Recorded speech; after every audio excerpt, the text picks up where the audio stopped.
بسم الله الرحمن الرحيم رب اشرح لي صدري ويسر لي أمري واحلل عقدة من لساني يفقه قولي.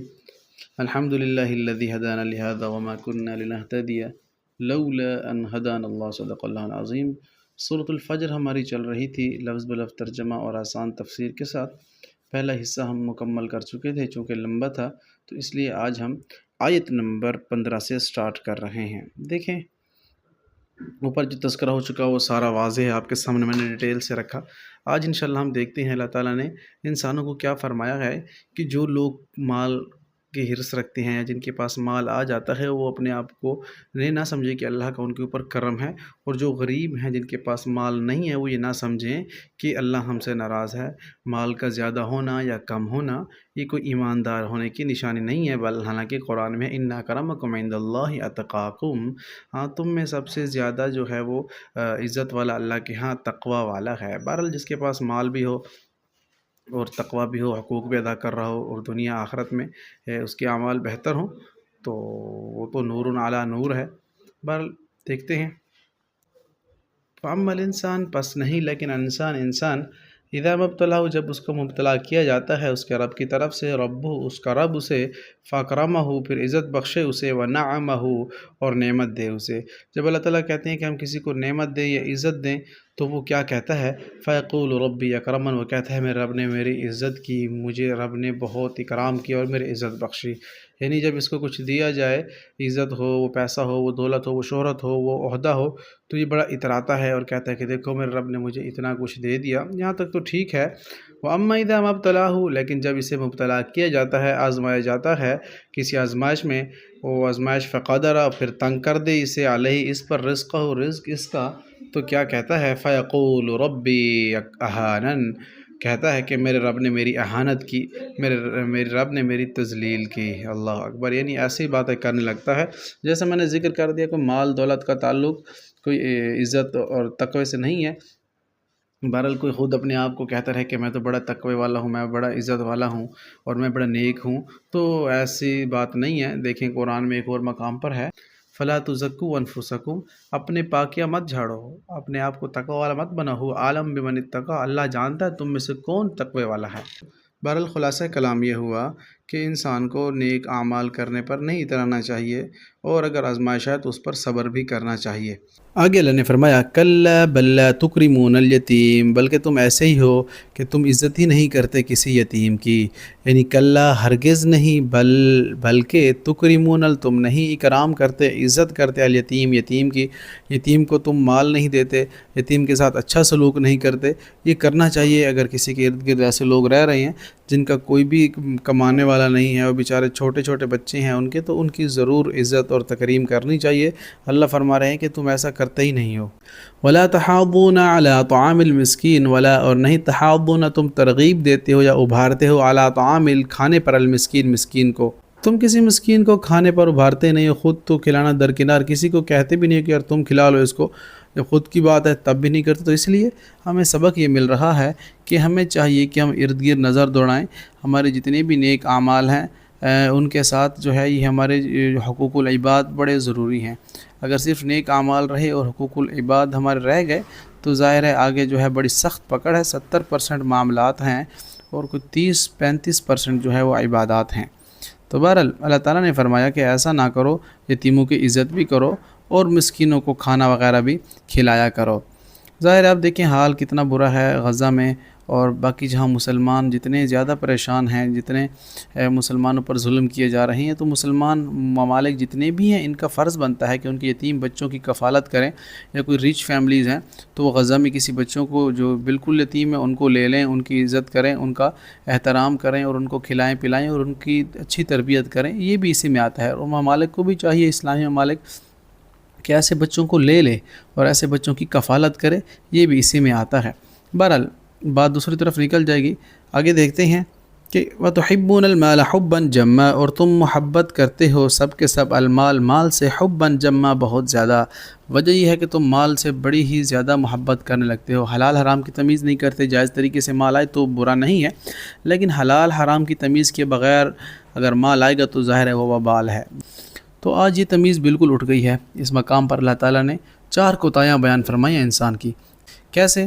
دیکھیے گا کلا اذا دکت الارض دکن دکا، ہرگز ایسا نہیں ہے، اذا دکت جب کوٹ کر برابر کر دیا جائے گا زمین کو، دکن دکا ریزہ ریزہ، جب زمین کو کوٹ کوٹ کر برابر کر دیا جائے گا، قیامت کا منظر بیان کیا جا رہا ہے نا، یہ پہاڑ جو اٹھا دیے جائیں گے، یہ جو گڑھے ہیں یہ سارے پر کر دیے جائیں گے، جیسا کہ ہے سورۃ الطٰہٰ میں، لا تری فیہا عوجا ولا امتا، اور نہیں دیکھے گا اس میں کوئی کجی نہ کوئی ٹیلا، سبحان اللہ، سب چیز برابر کر دی جائے گی، زمین میں کوئی اونچ نیچ زگ زیگ کچھ بھی نہیں ہوگا، سب کو جو ہے کوئی نہ کوئی طریقے سے ہموار کر دیا جائے گا۔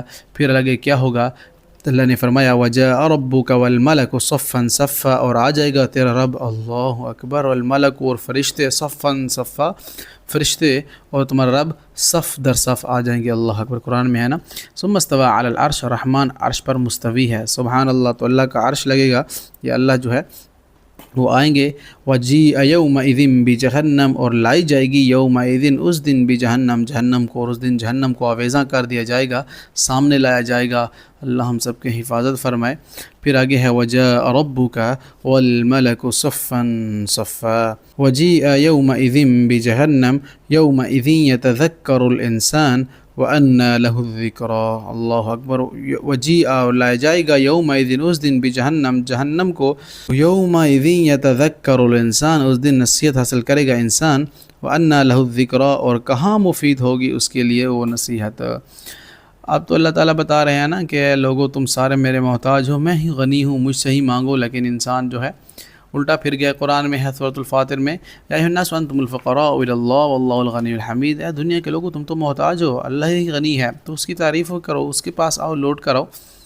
تو بہرحال اس وقت انسان نصیحت حاصل کرے گا لیکن اس وقت کوئی فائدہ نہیں ہوگا۔ اب پچھتائے کیا ہوت جب چڑیاں چگ گئی کھیت۔ تو اللہ بھی ہمارے ساتھ ہے، ہمیں اللہ سے مانگنا چاہیے۔ قرآن میں وَهُوَ مَعَكُمْ أَيْنَمَا كُنتُمْ، وہی اللہ تمہارے ساتھ ہے، تم جہاں بھی ہو، کہیں بھی ہو، وہ تمہیں دیکھ رہا ہے، بلکہ یہاں بھی فرمایا گیا ہے کہ وَنَحْنُ أَقْرَبُ إِلَيْهِ مِنْ حَبْلِ الْوَرِيدِ، وہ تو اتنا تمہارا قریب ہے، اتنا قریب ہے کہ جو تمہاری شہرک دھڑک رہی ہے نا، اس سے بھی زیادہ، رگ جان سے بھی زیادہ قریب ہے اللہ، سبحان اللہ۔ بہرحال وَلَٰكِن لَا تُبْصِرُونَ، یہ ہے کہ تم دیکھتے نہیں ہو، محسوس تو کرو کم از کم۔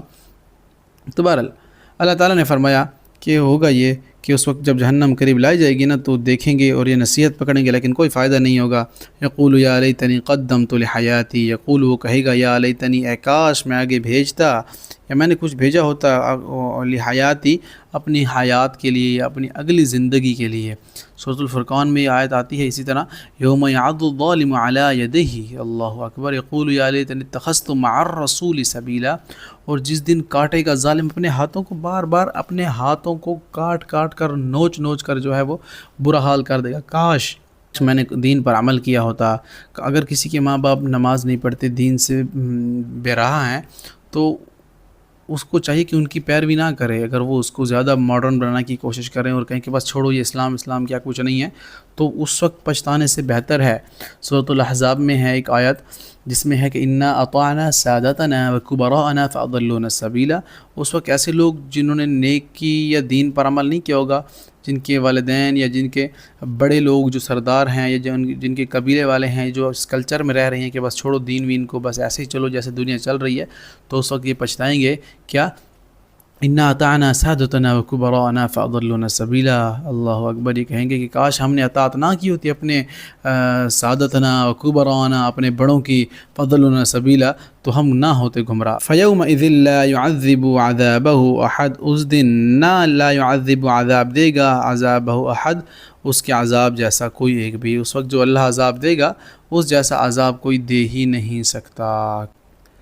ولا یوثق وثاقہ احد، اور نہ جکڑے گا اس دن کوئی جکڑنے والا، اللہ اکبر، کیا ہوگا، زنجیروں میں جکڑا جائے گا، فی سلسلۃ ذرعها 70 ذراعا فاسلکوہ، ایسی زنجیر میں جس کی لمبائی 70 گز ہوگی، جسے کہا جائے گا جکڑ دو اس کو، اللہ ہم سب کی حفاظت فرمائے۔ ہاں آگے اللہ نے فرمایا یا ایتھا النفس المطمئنہ، اے مطمئن جان جو نیکی کی طرف اتنی راغب ہو جو کہ گناہ اس کے قریب تک نہ بھٹکا، اسے اللہ کہے گا آجا ارجعی الی ربک راضیۃ مرضیہ، لوٹا راضی ہو کر، پسندیدہ ہو کر اپنے رب کی طرف، وہ تجھ سے راضی تو اس سے راضی، فادخلی جنتی، پس تو داخل ہو جا میرے بندوں میں، وادخلی جنتی، اور تو داخل ہو جا میری جنت میں، سبحان اللہ۔ اللہ ہمیں بھی نفس مطمئنہ عطا فرمائے اور برے کاموں سے ہم سب کو بچائے اور ہمیں بھی جنت میں داخل کر دے. اقول قولی ھذا وآخر دعوانا الحمد للہ رب العالمین.